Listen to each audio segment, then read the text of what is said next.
7:32 p.m. Eastern, Thursday night. Juan, can you hear me? Juan says he can hear me. We're good to go. I was promised 7:31, bro. Bro, you're coming at me with the 7:31 and you get me with the 7:32. Hey, if you guys are over here and you've been talking with me, I would love for you to come on over to the YouTube. Here's my 2 cents on the YouTube. Look for that icon right over there. Come on over. We're going to be talking about all kinds of good stuff tonight. We're going to talk about my absolute disdain for the media. I'm going to talk about the trickle down effects. Yes, term used on purpose. The trickle down effects of a lying and corrupt media. And we're going to talk about some of the effects that'll have on folks, the voting population. We're going to talk about some topics tonight that might get us take it down. We're kind of pushing, press the test here on this one. If you fly things, you know what that is. And if you fly things, you're super cool. And that's what we're going to do. My name is Keith, 2 Cents Sanders. Here's my 2 cents with your boy. Kind of jumped right into it tonight. Juan is getting everything across the bottom. If you guys are over here on the TikTok, please come on over to the YouTube. Say hello. Juan will put your information right across the bottom and we can have a dialogue. Lots of big things going on.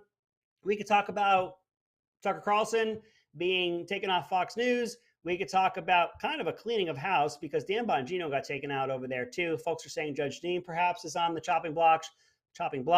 Maria Bartiromo. I'm sorry, I might have said that incorrectly. Yes, that's in my information there on the bottom. Would love for you guys to like, subscribe, hit the bells, do all the things. We could talk about Joseph. I've been told his middle name is Robinette.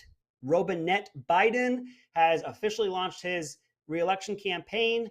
We could talk about that for a little bit. We could talk about some of the continued drama down here in Florida between one Ron DeSantis. Throw Eugenia over here. I want everybody to see it. Get it on over there. And we can have ourselves a conversation.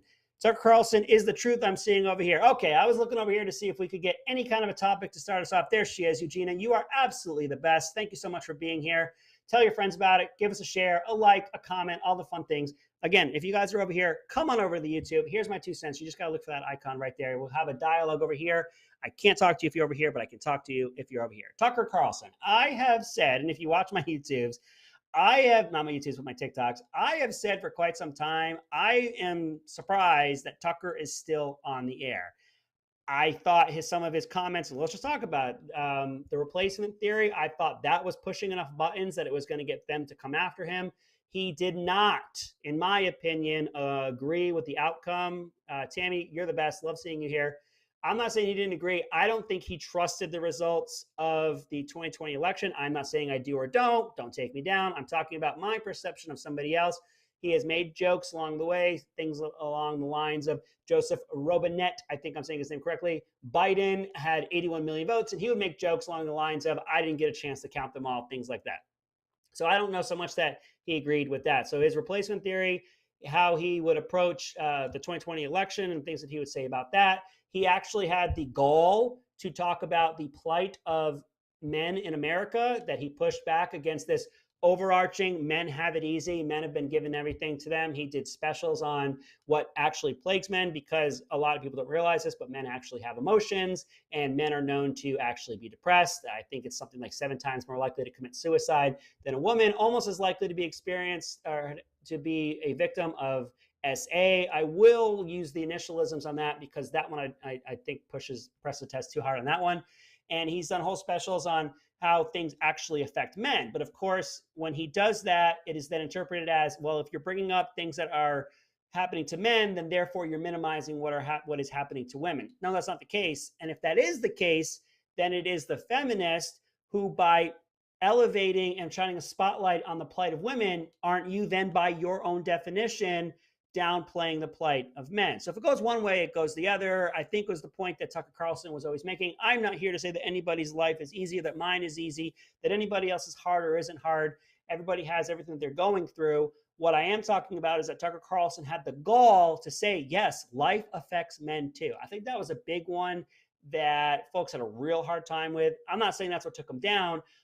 I'm trying to make the point that he said a lot of things that nobody else would say for fear of having the show taken down. I think all of that was well and good when the ratings were there. And actually, I heard something pretty recently. This is my favorite guy, Johnny Fly. You're always here. Joe Biden is the best president in history. I appreciate you for being here. Keep pushing the algorithm. Maybe you can share it to your friends and tell them how dumb I am. I think you're the best. If you got more, send them on over. If you guys are over here and you're just joining, I am live on the YouTube. Here's my 2 cents. Type that in. Look for that icon right there. Come on over. Join the conversation. As you can hear, I am talking to folks over here about things that they want to talk about. come on over. Here's my 2 cents on the YouTube. Back to Tucker Carlson. He has said a lot of things that nobody else is going to say. And for that, I thought they would have definitely taken him down. And they didn't. Back to the idea of the ratings. He actually wasn't getting the same viewership of Bill O'Reilly. Before Bill O'Reilly got swept up, I believe, in the Me Too movement, I'm not saying he did or he didn't. I'm saying that during that time, he was taken off the air. I think it was right before, like, Harvey Weinstein and everything peaked, but you can kind of roll him into it. I'm not saying he did or didn't. I'm not making any commentary. I think it was during that time that he was taken off the air. He actually had upwards of 900,000 more viewers. 900, no, let me get it correctly. Yeah, 900,000 more viewers per episode. I'm starting to sound like Biden. 900 to trillion, million, billion, dillion, 500 billions. I did it. I'm old too. I'll at least admit it. That guy won't admit it. He doesn't even know he did it. But anyway, I did hear a good point someone was making today. I was talking with someone. They said, yeah, but you got to know when Bill O'Reilly was at the height of everything he was doing, there wasn't as much out there that people could choose from. The OAN wasn't making as big a splash if it was even around. Newsmax as well.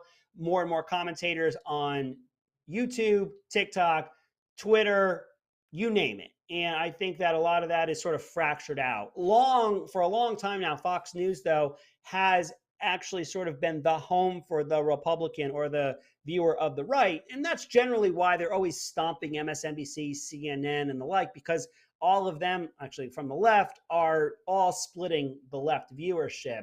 And if you put them in the aggregate, it'd probably be a lot more similar, actually, with the leftist networks probably beating them out. The point here I'm making, though, is Tucker Carlson is up against a lot of different outlets, but he was the voice of the right. And he actually spoke to what I think hardworking Americans, middle Americans, flyover country Americans had to say, and people just like those that voted for Donald Trump. I exist too.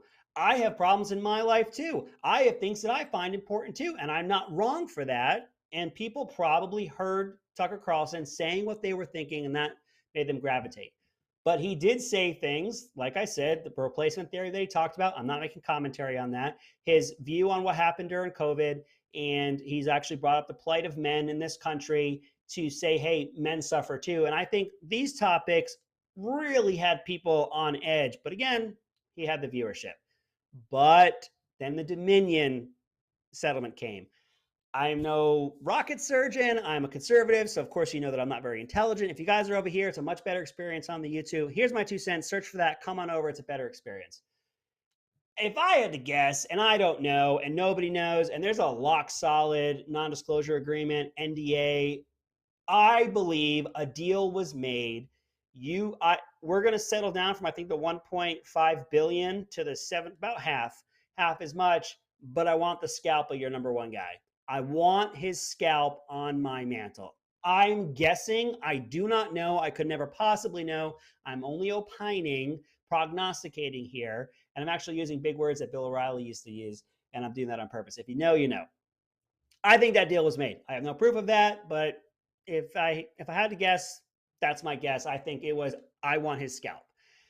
Some of the text messages that came out from Discovery, I don't think that helped Tucker Carlson. But then again, he's his own person. He can do and say what he wants. And whether or not this other lawsuit, Abby Grossstein, I think her name is, she says that she has some recordings and some things that were said, hostile work environment. I don't know. Everybody gets their day in court. You prove it, you don't. You have a lawsuit, whatever. But with Tucker Carlson gone from Fox News, Dan Bongino gone from Fox News, Bowling has been gone for years now at this point. Anybody that was going to say the type of thing that nobody else was going to say is pretty much gone. Jesse Waters, maybe to a point, but he always says it in a way that's kind of a joke. And I don't know that it always hits as hard, definitely not as hard as how Tucker Carlson says. Excuse me. So where I'm going with that is you're going to get more of the same across all the networks at this point. I think they're just going to start to look more and more like each other, and that's a bad thing. That's a terrible thing. We need difference of opinions, and we do need people from all the way on the left, and we do need people from all the way on the right, and we need conspiracy theories from both sides, because as we all learned between 2020 and 2023, the difference between a conspiracy theory and reality is about 6 months. It took about 6 months for everyone to come on board and realize, okay, these conspiracy theorists over here, they weren't necessarily conspiracy theorists. I can't admit that they weren't conspiracy theorists, but what they're saying, it kind of happens to be true. But on to the next one. And I find it so strange that folks are still on board with the concept that they're not being lied to. We'll get to that here in a moment. I'm going to put a pin in this with Tucker Carlson. I think he's going to go on. Daily Wire is probably chomping at the bit. I know The Blaze is chomping at the bit. He might just go solo. That would probably his best bet. Megyn Kelly, who went over to NBC and then she got canceled for her opinions. She has even said, hey, listen, I would have probably gone directly to my podcast from Fox News if this was as big a platform and had as much opportunity for me now as it did then. Tucker Carlson's probably going to go that route. He's got the infrastructure around him. He's got the understanding. He's got the means. If I had to guess again, I think he's going to land on his own. He might have a podcast that could potentially get picked up by like Spotify because they don't seem too scared considering they'll keep Joe Rogan on. SiriusXM has picked up Megyn Kelly, maybe in an effort to make themselves relevant because who listens to SiriusXM anymore? He's going to have his options, but he'll probably be leaning towards doing it on his own, executive producing his own, that he's got the final say on. That's what he's going to want. We obviously have to look out for the idea that he has a non-compete clause, so he's probably still under contract. It's all sticky. I'm boring myself talking about it. To quote Jim Halpert, if you know, you know. I am eager to see where he lands. I don't think the liberals have silenced him whatsoever. I don't think they realize that they've just unleashed the guy. The big, loud, barking dog that was on a leash behind that fence that couldn't actually do what he wanted, he has no leash on him. He might have to wait some time, but there is no leash and there is no fence. He's going to be able to do what he wants, and I think people are really excited for that. He did release something on Twitter. We'll probably continue to get things like that. That is simply a statement on his own, and I think he's going to be allowed to do that. He's probably got a bunch of lawyers that are going to tell him, hey, you can say this, you can't say that. Tucker Carlson is going to be just fine. I think Fox News is going to continue to slip closer to what everybody else does, and folks are going to continue to look out for difference of opinions, and they're not going to want a homogenous report that's given to them. Why? Because they don't trust the media. Why don't they trust the media? This is called a segue, folks, because of exactly what happened at the White House yesterday. It's one thing when Joe Robinette Biden has a sheet that says, you walk in, you sit down. That's one thing. That's embarrassing. It's another, and this one has been infuriating me since the beginning of his term, that he has a list. Joe Bob from CBS, you're next. Mary Sue from ABC, you're next. How is nobody this whole time, well, not nobody, how are there any human beings at this point who haven't said, wait, you have an approved order? You're going to tell me you don't have an approved list of questions? You really want me to believe that? Because people obviously are. Not your boy, not you. You're far too intelligent for that. If you are still over here, come on over to the YouTube. You're kind of getting the show over here. It's much better on the YouTube. Here's my 2 cents. Search for Here's My 2 Cents on the YouTube and look for that icon right there. You come on over and Juan will put your information across the bottom of the screen. So he's got a cheat sheet that has the person's name, what he's supposed to do, the person's picture, how to pronounce it, and the question.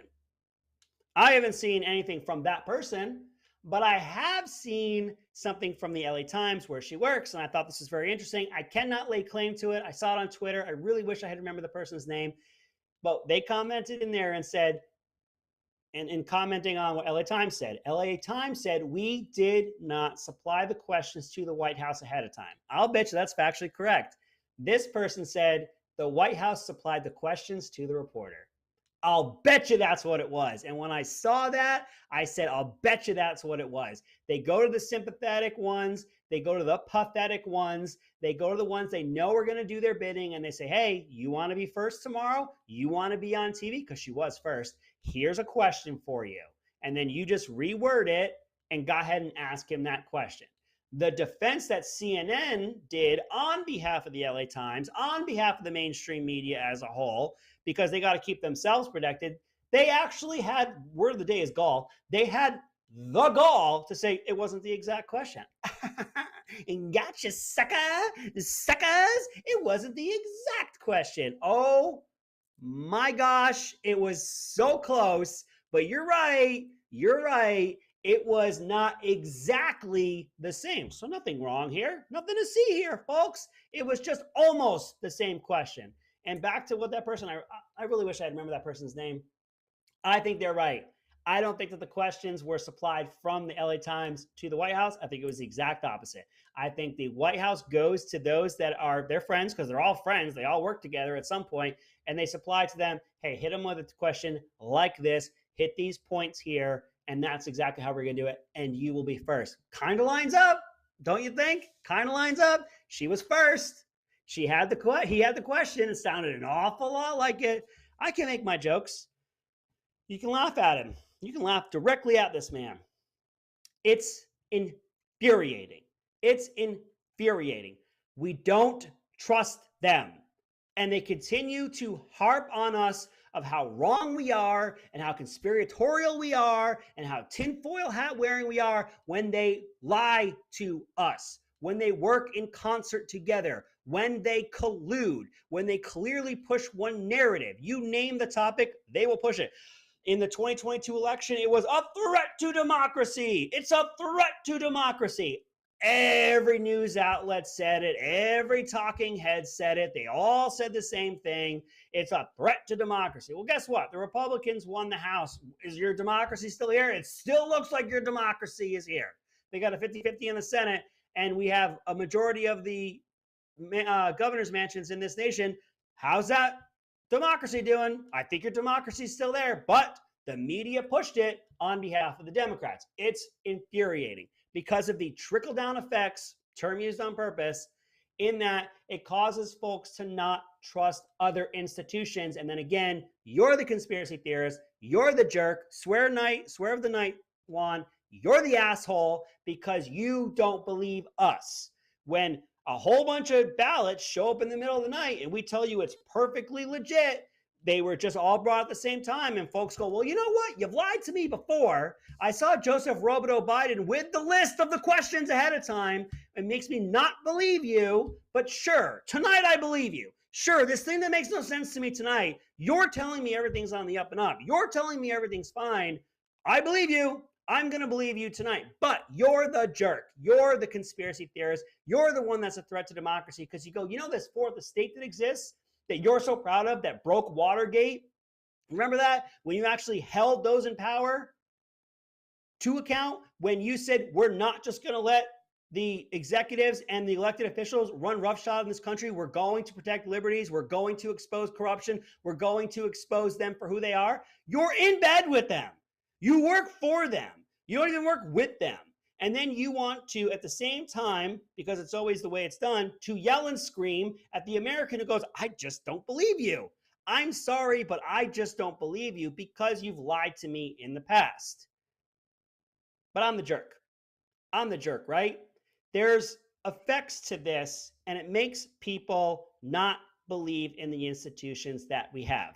To see the media coalesce around the LA Times and say, she didn't actually say the exact same question, therefore, nothing wrong here. You should really stand up and say, and I think some of them did, I'll give them credit, not all of them did the first part. But it wasn't a concerted effort to say, that's not acceptable. There needs to be a separation here. We need to have our viewers, they need to believe that we are not working with them. We need to keep their trust. Instead, they say, you will trust us. If you disagree with us, you're wrong. You're a threat to democracy. You're a problem in this country, not us that are lying to you. They'll just continue to hide behind, well, you know, sometimes mistakes happen. And when they're always wrong in the same direction, well, that's just coincidence. When we lie about things directly to your face and we push narratives and we all say the same talking points, it's because you're a conspiracy theorist and you're a jerk. You listen to guys like 2 Cent on. Here's my 2 cents on the YouTube. Come on over. Look for that icon right there. Another great segue. I'm sorry, folks.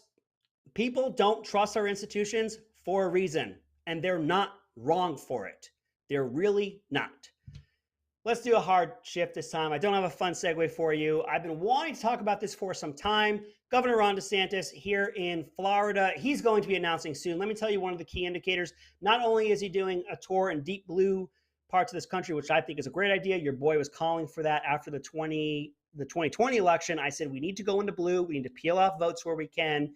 And Ron DeSantis heard your boy and he said, great idea, 2 cent. I'm going to go ahead and do that. That's been a really good thing. He's been back to blue all over this country.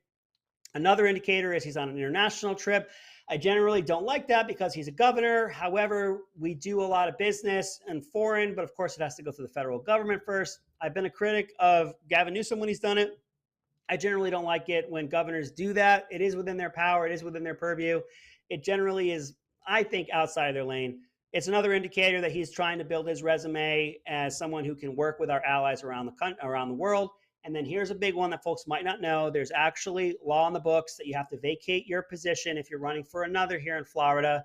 Our supermajority is passing or is about to pass legislation that will make anybody running for president exempt. So, of course, that's clearly for DeSantis. A lot of folks don't know this, but here in Florida, DeSantis in one term turned us from a purple state to a deep red state. We went from him winning by 0.3% and having a bare majority in our legislative body to a supermajority in both, and him winning by almost 20 percentage points. We are deep red in this state, and as a result, we've been able to pass really good legislation in this state that I think is going to serve as a model for the rest of this country. So once that goes through, you're going to see him actually declare.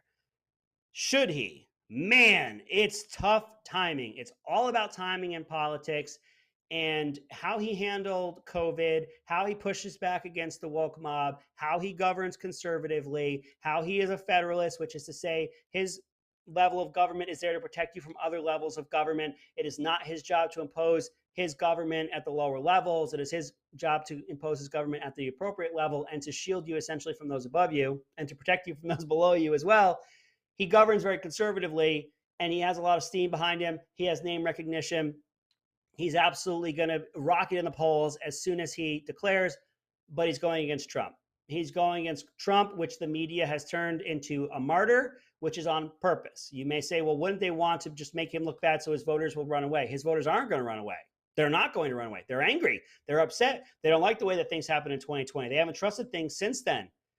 And then you take their guy and you arrest him on trumped up charges, pun intended. All puns here are intended. Come on over to the YouTube. Here's my 2 cents. Look for that icon right there. Come on over. We only got a few minutes left, but I would still love to see you come on over. Trump has a ton of steam behind him. He's not really having a campaign right now. DeSantis has been starting to wane as of recently, and he's mired in a back and forth with Disney.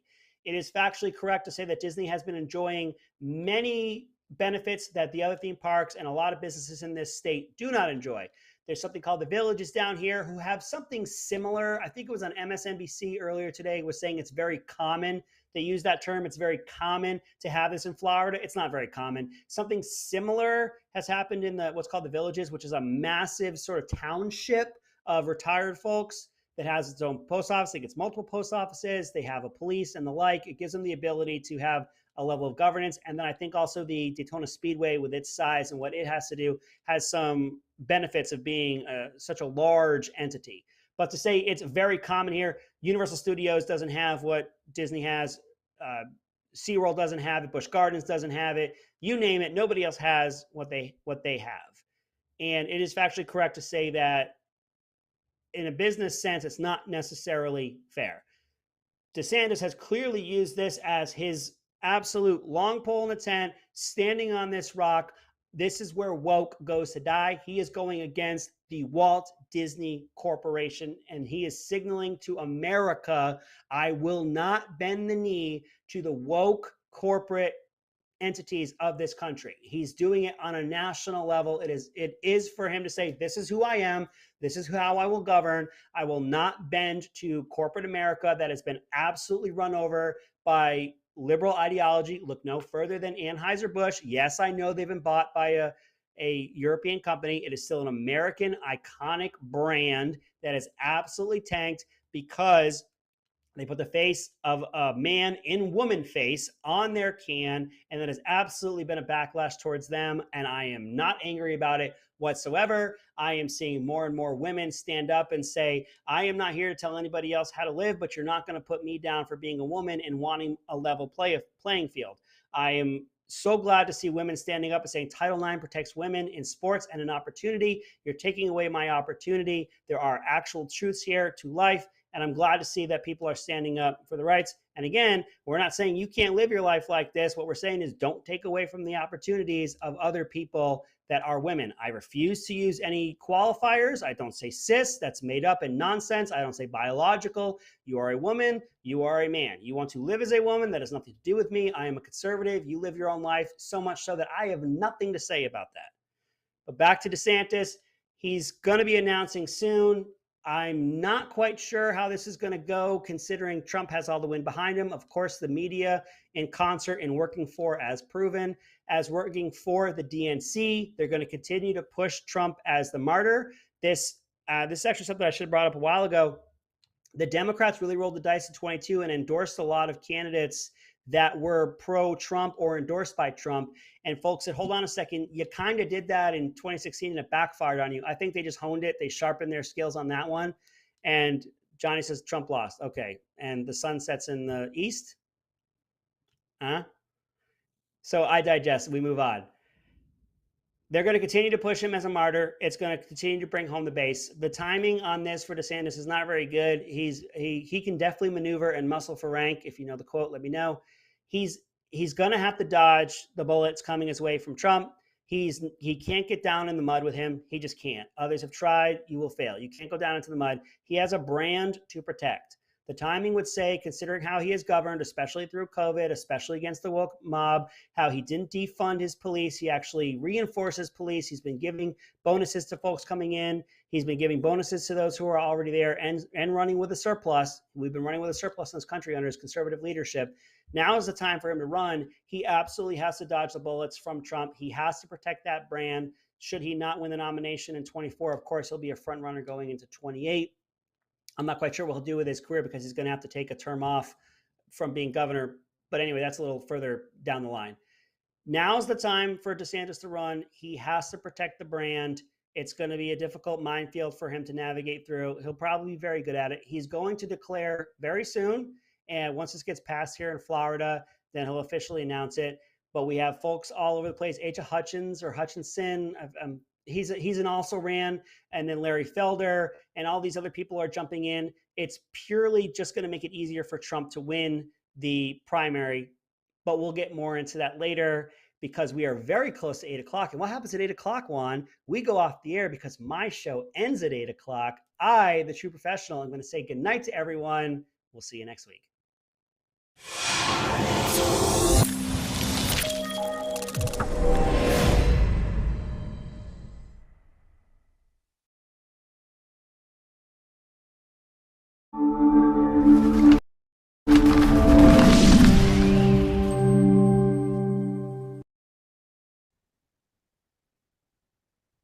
Well, hey there, friends. I am just jumping out of my skin with excitement today.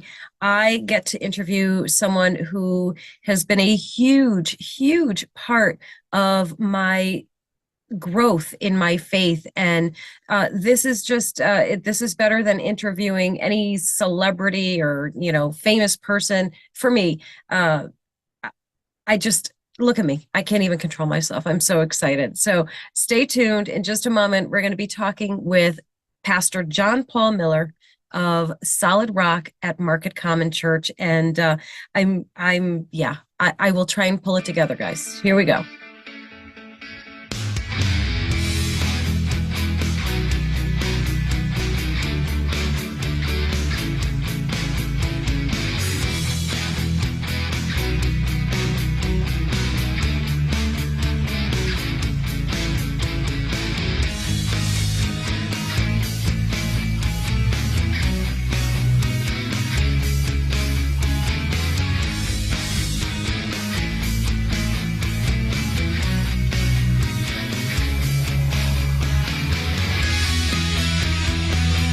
I could easily teach you psychologically, emotionally, why worry is a sin. But instead, I'm going to teach you why worry is a sin theologically. And here's why. Because Jesus said don't do it.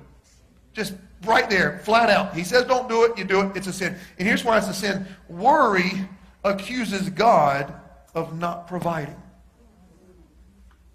Worry accuses God of, well, I need this to be fixed. You don't think I'm going to provide peace and the answer to that?